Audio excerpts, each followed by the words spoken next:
যারা নির্বাচন বিরোধী তারা স্বেচ্ছাসেবক দলের সাবেক নেতা মুসাব্বিরকে হত্যা করতে পারে বলে মন্তব্য করেছেন বিএনপি স্থায়ী কমিটির সদস্য সালাউদ্দিন আহমেদ। সন্ধ্যায় রাজধানীর পান্থপথে মুসাব্বিরের বাসায় তার স্বজনদের দেখতে গিয়ে তিনি বলেছেন, হত্যাকাণ্ডের ঘটনা খতিয়ে দেখতে হবে। আর বিপ্লবী ওয়ার্কার্স পার্টির সাধারণ সম্পাদক সাইফুল হক বলেছেন, নির্বাচনের আগে আইনশৃঙ্খলা পরিস্থিতি মোকাবেলায় সরকারের দুর্বলতাকে কাটিয়ে উঠতে হবে, ডেভিল হান্টকে দৃশ্যমান করতে হবে।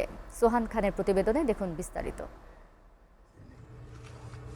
রাজধানীর কারণ বাজারে বুধবার রাতে দুর্বৃত্তদের গুলিতে নিহত হন ঢাকা মহানগর উত্তর স্বেচ্ছাসেবক দলের সাধারণ সম্পাদক আজিজুর রহমান মুসাব্বির। নিহতের স্বজনদের সান্ত্বনা দিতে পশ্চিম পান্থনিবাসে তার বাসায় যান বিএনপি স্থায়ী কমিটির সদস্য সালাউদ্দিন আহমেদ। স্বজনদের খোঁজখবর নেওয়ার পর সাংবাদিকদের সালাউদ্দিন আহমেদ জানান, নির্বাচন বিরোধীরা মুসাব্বিরকে হত্যা করতে পারে। যেটা সিসিটিভির ফুটেজে দেখা গেছে, দুইজনকে শনাক্ত করা হয়েছে, তাদেরকে গ্রেফতারের চেষ্টা করা হচ্ছে, মামলা দায়ের হয়েছে। কিন্তু এর সাথে আমরা মনে করি যারা নির্বাচন বিরোধী, গণতন্ত্রের বিরোধী শক্তি, পতিত ফেসিবাদী শক্তি এবং তাদের দোসররা, তারা তাদের ষড়যন্ত্রের অংশ হিসাবে এরকম আরও অনেক ঘটনা হয়েছে এবং সামনে হয়তো তাদের সেই পরিকল্পনা আছে।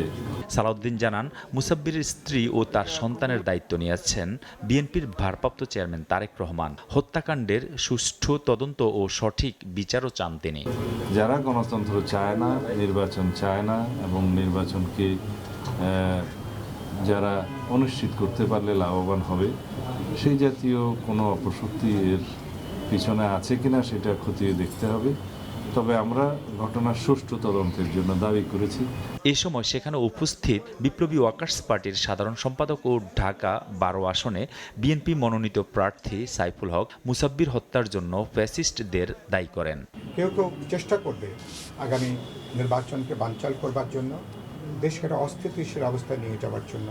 আমি বিশ্বাস রাখি অন্তর্বর্তী সরকার এবং নির্বাচন কমিশন, রাজনৈতিক দল, জনগণ সবাইকে আস্থার মধ্যে নিয়ে তারা অনাকাঙ্ক্ষিত ঘটনাগুলোকে তারা বন্ধ করবেন ও প্রভাবভাবে আমরা প্রতিরোধ করব। সুষ্ঠু নির্বাচন আয়োজনে অপারেশন ডেভিল হান্টকে আরও জোরদার করার আহ্বান জানান তিনি। অপারেশন ডেভিল হান্টের দ্বিতীয় পর্যায়ে শুরু হয়েছে, কিন্তু আমি এখনো পর্যন্ত ব্যাপারে খুব দৃশ্যমান, বিশ্বাসযোগ্য, কার্যকারী উদ্যোগ আমি দেখছি না। আমি আশা করি তারা এটাকে আরও জোরদার করবেন, অবৈধ অস্ত্রগুলোকে উদ্ধার করবেন। সোহান খান, এসএটিভি, ঢাকা।